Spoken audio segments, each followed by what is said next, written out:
For the repair of the oxygen analyzer by Servomex, the following procedures were necessary. Replacement of various electronic components and general cleanup of the unit. For testing we use 220V AC power supply, a multimeter, a flow meter, a pressurized air and a nitrogen 0.1%. We begin the calibration process with oxygen. After the analyzer has been running for about 1 hour to warm up, we set a low air pressure at the input of one of the flow meters. We should have a reading of 20.9% nitrogen and an output of 17.37 mA. If the reading is not 20.9%, we adjust it using the span potentiometer.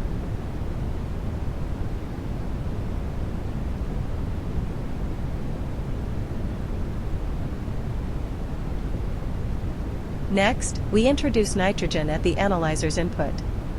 When the nitrogen is introduced, the reading should be 0.1% nitrogen and an output of 4 mA. If the reading is not correct, we adjust it using the zero potentiometer.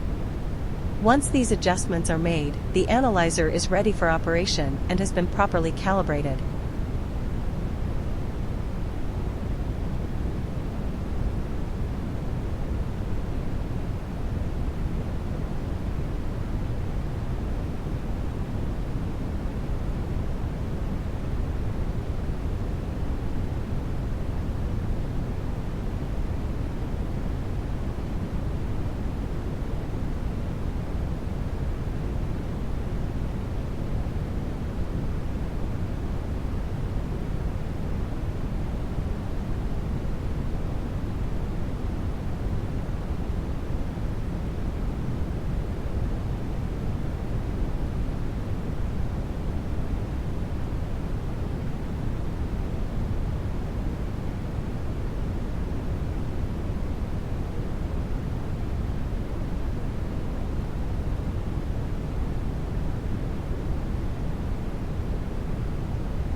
It is now clear that the oxygen analyzer by Servomex is working successfully and is ready to be delivered to the client.